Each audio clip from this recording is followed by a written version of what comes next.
ஓம் சிவாய. ஸ்பிரிச்சுவல் ஜோதிடம் டிவி சேனலுக்கு உங்கள் அனைவரையும் அன்புடன் வரவேற்கிறேன்.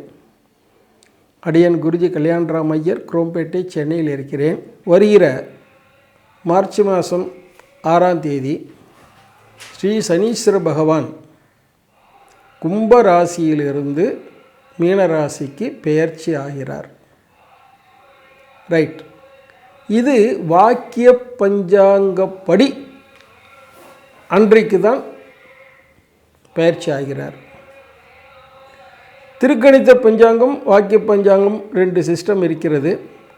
திருக்கண பஞ்சாங்கத்தில் ஆல்ரெடி பெயர்ச்சி ஆயிடுச்சுன்னு திருக்கணித பஞ்சாங்கத்தில் சொல்கிறாங்க. ரைட். இருந்தாலும் இந்த வாக்கிய பஞ்சாங்கம் தான் பலன்களுக்கு விசேஷமானது. நம்பர் 1. நம்பர் 2, தமிழ்நாட்டில் இருக்கிற எல்லா கோயில்களையும் இந்த வாக்கிய பஞ்சாங்க பிரகாரம் தான் ஃபாலோ பண்ணுறாங்க. உதாரணமாக திருநள்ளார், அந்த கோயிலில் கூட அவங்க பப்ளிஷ் பண்ணிட்டாங்க, நாங்கள் இந்த சனிப்பெயர்ச்சி தான் நாங்கள் எடுத்துக்கிறோம், திருக்கணித பஞ்சாங்க பிரகாரம் நாங்கள் எடுத்துக்கல. இன்னொரு உங்களுக்கு அடிஷ்னல் இன்ஃபர்மேஷன், ஒரு 10 வருஷத்துக்கு முன்னாடி திருக்கணித பஞ்சாங்கத்து வாக்கியமே கொஞ்சம் வித்தியாசம் இருக்கும். திருநள்ளாறில் கூட 2ஐயும் கூட நாங்கள் பூஜை பண்ணுறோம்னு சொன்னாங்க. ஆனால் இப்போ வந்துட்டாங்க. இப்படி இந்த வருஷம் அனௌன்ஸ் பண்ணிட்டாங்க, இதுதான் மார்ச் மாதம் 6ஆம் தேதி 6 சனிப்பெயர்ச்சி தான் கரெக்ட்னு அவங்களும் சொல்லிட்டாங்க. அது இருக்கட்டும். எல்லா கோயில்லையும் அந்த வாக்கிய பஞ்சாங்க பிரகாரம் தான் எல்லா அனுஷ்டானங்களும் பார்த்துக்கிறாங்க. ப்ளஸ் நாங்கள் ஜோசியர் பார்க்குறோம். இதில் இந்த வாக்கிய பஞ்சாங்க பிரகாரம் தான் பலன்கள் நல்லா இருக்குது. இன்னும் கேட்டால் தென்னாட்டில் முழுக்க பார்த்திங்கன்னா எல்லா ஊர்லேயும் இருக்க ஜோசியர்களும் அந்த வாக்கிய பஞ்சாங்கம் 28 எல்லாம் சொல்லுவாங்க இல்லையா, அதனால் எல்லாமே இப்படி தான் பண்ணுவாங்க. அதான் வாக்கிய பஞ்சாங்க பிரகாரம் தான் ரைட், அப்படி தான் எடுத்துக்கோங்க. ரைட். பலன்கள் பிரகாரம் அதுதான் கரெக்டாக இருக்குது. ரைட். இப்போது சனீஸ்வர பகவான் கும்பராசிலேருந்து மீனராசிக்கு பெயர்ச்சி ஆகிறார். ரைட். இதில் 7.5 சனி எல்லாருக்கும் தெரியும். அந்த 3 ராசியில் இருக்கும்போது அந்த 7.5 சனி இருக்கும். இப்போ மகர ராசிக்கு விடுபடுறார், மேஷ ராசிக்கு சேர்றார். மேஷ ராசிக்கு இப்போ 7.5 சனி ஆரம்பம். ரைட். இப்போது கும்பராசிக்கு, மீனராசிக்கு, மேஷராசிக்கு 3 இடத்துக்கும் சனீஸ்வர பகவான் 7.5 சனி பலனை கொடுப்பார். அதை பற்றி பலன்கள் என்ன பண்ணணுங்கிறது பிற்பாடி பார்ப்போம். ஆனால் நல்லா கவனிச்சிக்கோங்க, சனி இந்த 3, 6, 11 இருக்கும்போது விசேஷமான பலன்களை கொடுப்பார்.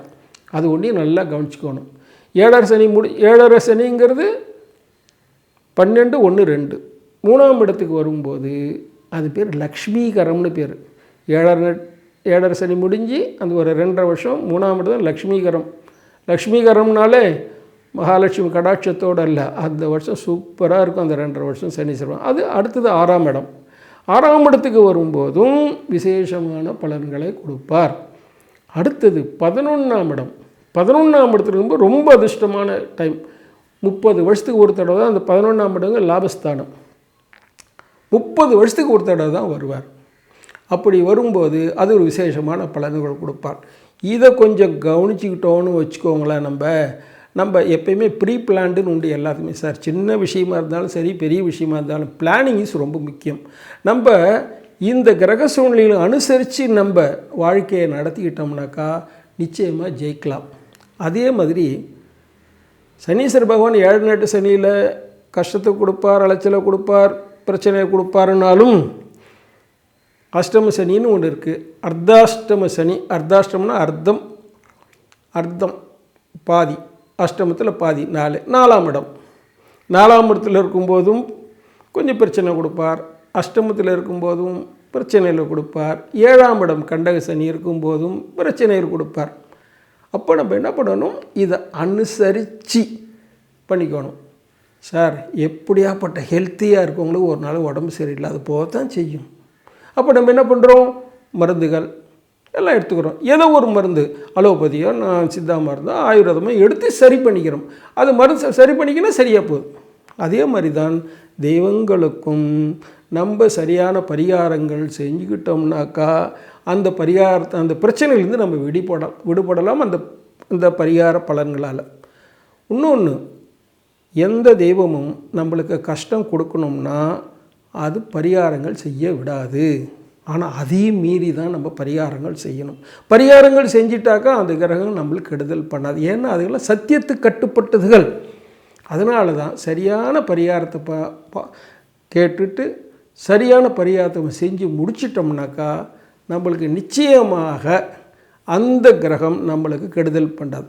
உதாரணமாக சனீஸ்வர பகவான் எந்தெந்த இடத்துல இருக்காரோ அதுக்கு தகுந்த மாதிரி பரிகாரங்கள் நம்ம பண்ணிட்டோம்னாக்கா அவர் நிச்சயமாக நம்மளுக்கு கெடுதல் பண்ண மாட்டார். இதுதான் ரொம்ப முக்கியம். சரி, இப்போது ஒரு ராசிக்கு ஒன்று தனித்தனி பலன்களை நம்ம பார்ப்போம். அது ரொம்ப முக்கியம். அது உங்களுக்கு எல்லாருக்கும் தேவைப்படுற விஷயம். கொஞ்சம் விவரமாக சொல்கிறேன், அதை கேட்டுக்கோங்க, அதை ஃபாலோ பண்ணுங்க. இப்பொழுது தனுசு ராசிக்காரருடைய சனி பெயர்ச்சி பலன்களை பார்ப்போம். தனுசு ராசிக்காரர்கள் எப்பயுமே ஒரு மெக்னானிமஸ் பீப்புள் தான். மெக்னானிமஸ் பீப்புள்னால் பெருந்தன்மை இல்லையா? எப்பயுமே அவங்களுக்கு எந்த வயசில் இருந்தாலும் சரி, அது எந்த கேட்டகரியில் வேலை செஞ்சாலும் சரி, லைஃப்பில் எந்த சூழ்நிலை இருந்தாலும் அவங்களுக்கு பெருந்தன்மையாக இருப்பாங்க. அது ஒரு பெரிய ப்ளஸ் பாயிண்ட்டு தான். இப்போது அந்த தனுசு ராசிக்கு சனீஸ்வர பகவான் 3ஆம் இடத்துலேருந்து 4ஆம் இடத்துக்கு போகிறார். அதாவது கும்பராசிலேருந்து மீனராசிக்கு போகிறார். 3ஆம் இடம்ங்கிறது வஸ்தியான இடம், லக்ஷ்மிகரம்னு பேர். இந்த 2.5 வருஷம் இந்த சனி பயிற்சி வரைக்கும் சூப்பரான டைம் தான் உங்களுக்கு. எவ்வளோ பலன்கள் கிடச்சிருக்கு சொல்கிறேன் கேளுங்க. பணம், பொருள், செல்வம், வீடு, மனை, வாகனங்கள், பால்பாக்கியம், சுப சௌக்கிய சௌகரியங்கள், சௌபாக்கியங்கள், தீர்க்க ஆயுள், ஆரோக்கியம், பட்டு வஸ்திரங்கள், நகைகள், நல்ல வருமானங்களான 16 விதமான விஷயங்களும் உங்களுக்கு யோகங்களும் போகங்களும் கிடைச்சிருக்கு. வாழ்க்கைக்கு வேண்டி எல்லா அமைப்புகளும் இந்த 16 அடங்கி போகுது. இந்த 16 விஷயத்துலேயும் உங்களுக்கு நன்மை நடந்தது. அதுவும் சனீஸ்வர பகவான் சொந்த வீட்டில் வேறு இருந்தார். அதனால் தனுசு ராசிக்காரன் எல்லாரும் விசேஷமான பலன்கள் 2.5 வருஷமாக நடந்துக்கிட்டு இருக்குது. இந்த சனி பயிற்சி வரைக்கும் நல்லாவே இருந்தீங்க, நல்லா இருக்க போகிறீங்க. ரைட். அடுத்தது 4ஆம் இடம்ங்கிறது அர்த்தாஷ்டம சனின்னு சொல்கிறது. அர்த்தாஷ்டம சனின்னா அர்த்தம்னா பாதி, அஷ்டம்னா 8. அதாவது அஷ்டம சனியில் வர்ற பிரச்சனைகளில் பாதி கஷ்டம் இதில் வருமா, அர்த்தாஷ்டம சனின்னு சொல்கிறது. அதனால் கொஞ்சம் சிரமங்கள் இருக்கிற நேரம்தான். இவ்வளோ நாள் சூப்பரான பலன்களை அனுபவிச்சிங்க, இப்போ கொஞ்சம் குறைய போகுது. இந்த எல்லா விஷயங்களையுமே ஒன்று பார்ப்போம். பிஸ்னஸில் இருக்கவங்க, பிஸ்னஸில் இப்போ நல்லா இருந்தீங்க. என்னென்னா ஒரு நல்ல முதலீடுகள், நல்ல வருமானங்கள், profits, cooperation from labours, sales, production எல்லாம் நல்லா இருந்தது. 2.5 வருஷமாக கூடுமான வரைக்கும் கொஞ்சம் எக்ஸ்பென்ஷன் பண்ணியிருக்கீங்க, எக்ஸ்டெண்ட் பண்ணியிருக்கீங்க, சௌரியமாக இருந்தீங்க, சந்தோஷமாக இருந்தீங்க, மன நிறைவாக இருந்தீங்க. பிஸ்னஸ் பீப்புள் எல்லாருக்கும் இது 4ஆம் இடத்துக்கு வரும்போது கொஞ்சம் குறையும். ப்ளஸ் வாகனங்கள் நல்ல சௌரியமாக இருந்தது. எல்லா விஷயத்திலும் கொஞ்சம் எக்ஸ்ட்ரா நீங்கள் வாகனங்கள்லாம் வாங்கியிருக்கீங்க. செலவு மெயின்டெனன்ஸ்லாம் பெரிய செலவுலாம் ஒன்றும் இல்லை, நல்லா தான் இருந்தீங்க. இப்போ கொஞ்சம் குறையும். அது இப்போ எப்படின்னா வாகனங்களால் கொஞ்சம் செலவுகள் அதிகம் உண்டு. 1-2 விற்கிற மாதிரி வாய்ப்புகள் கூட வரும். ஆனால் மெயின்டெனன்ஸ் எக்ஸ்பென்ஸ் கண்டிப்பாக கூடும். கண்டிப்பாக நல்லா ஞாபகம் வச்சுக்கோங்க. இன்சூரன்ஸை தவறாமல் ரெனியூவல் பண்ணிக்கோங்க, லைவில் வச்சுக்கோங்க. இந்த டைம் அது ரொம்ப, இந்த தனுசு ராசிக்காரனுங்கள்லாம் அது ரொம்ப ரொம்ப முக்கியமான விஷயம். இன்சூரன்ஸை லைவில் வச்சுக்கோங்க. அது வாகனங்களுடைய இன்சூரன்ஸாக இருக்கலாம், பர்சனல் லைசன்ஸாகவும் இருக்கலாம். நம்ம பர்சனல் இன்சூரன்ஸ் இதெல்லாம் கொஞ்சம் பார்த்து வச்சுக்கோங்க, ரொம்ப முக்கியம். வீடு, மனை இதெல்லாம் செலவுகள் உண்டு, வாங்கலாம். ரிப்பேர்னு போனீங்கன்னா 1 பங்கு 2 பங்கு செலவாகும். நீங்கள் 1 லட்சம் எஸ்டிமேட் பண்ணிங்கன்னா 2 லட்சத்தில் முடியும். இருந்தாலும் பரவாயில்ல, அந்த மாதிரி ஒரு சுப செலவில் பண்ணிக்கிட்டிங்கன்னா உங்களுக்கு சிக்கல் இல்லாமல் இருக்கும். வேலையில் இருக்கவங்களுக்கு கொஞ்சம் எக்ஸ்ட்ரா ஒர்க்கு தேவைப்படும். கொஞ்சம் பேர் கெடும், ஜாக்கிரதையாக இருக்கணும். வெளிநாட்டில் இருக்கவங்களுக்கு கொஞ்சம் ஸ்திரத்தன்மை குறையும். ஸ்திரத்தன்மை, இடம் மாறுறது, ட்ரான்ஸ்ஃபர், இல்லாட்டி வேலை போகிறது, இல்லாட்டி வேறு உத்தியோகம் வேலை போய் தேடுறது, இந்த மாதிரி பல பிரச்சனைகள் வெளிநாட்டில் இருக்கவங்களுக்கு உண்டு. 2 வருஷம் நோய் நொடி இல்லாமல் நல்லா இருந்தீங்க. கொஞ்சம் ஏஜ்டு பீப்புள் இருந்தாலும் கொஞ்சம் எல்லோரும் நம்மளுக்கு ரொம்ப பிரச்சனை இல்லாமல் இருந்தீங்க. ஆனால் இப்போ கொஞ்சம் நோய்கள் அஃபெக்ட் ஆகிற டைம். அதனால் அந்த கொரோனாவில் கூட அந்த 4ஆம் இடத்துல சனி இருக்கும்போது நிறைய பேர் மார்ட்டாலிட்டிஸ் அதிகம். சுகம் குறைஞ்ச டைம் அது. அதில் கொஞ்சம் சிக்கலான டைம். அதனால் மார்ட்டாலிட்டின்னு அப்படி சொல்ல வரல, கொஞ்சம் நோய் அன்ற டைம் ஜாக்கிரதையாக இருந்துக்கணும்னு சொல்கிறது. சும்மா ஒரு ஜுரம்னா கூட டெஸ்ட் பண்ணிக்கிறது தான் நல்லது, உடனே போய் கவனிச்சிக்கிறது தான் நல்லது இந்த 4ஆம் இடத்துல இருக்கும்போது. அதனால் பயப்படணும்னு அவசியம் இல்லை. உஷார்னு ஒன்று இருக்குது இல்லையா, preventive maintenance is better than break down maintenance இல்லையா, இது எல்லோரும் தெரிஞ்ச விஷயந்தான். ஆனால் நம்ம ரொம்ப பேர் பிரேக் டவுன் மெயின்டெனன்ஸ் தான் போகுமே கண்டி ப்ரிவென்டிவ் மெயின்டெனன்ஸ் போகிறதில்ல. அப்புறம் பார்த்துக்கலாம்ங்கிறது ரொம்ப மோசமான வார்த்தை. அதனால் கொஞ்சம் ஜாக்கிரதையாக இருந்துக்கோங்க. ப்ரிவென்டிவ் மெயின்டெனன்ஸ் வாகனங்களுக்கெல்லாம் பண்ணிக்கோங்க. உடம்புக்கும் தான் சரி, பார்த்துக்கோங்க. எதிரி தொல்லைகள் கொஞ்சம் இருக்க தான் செய்யும், ஜாக்கிரதையாக இருங்கோ. அரசியலில் இருக்கவங்களுக்கு அப்புறம் ஒரு சாதகமான டைம் இல்லை. இதில் நிறையும் செலவாயிடும். செலவு பண்ணாலும் பெனிஃபிட் கிடைக்குமான்னுலாம் சொல்ல முடியாது. அதனால் கொஞ்சம் ஜாக்கிரதையாக தான் இருக்கணும். அதனால் அரசியலில் இருக்கவங்க கொஞ்சம் உஷாராக இருந்துக்கோங்க. வேலையில் இருக்கவங்களுக்கு அதிகமாக வேலை செய்ய வேண்டிய சூழ்நிலை ஏற்படும்.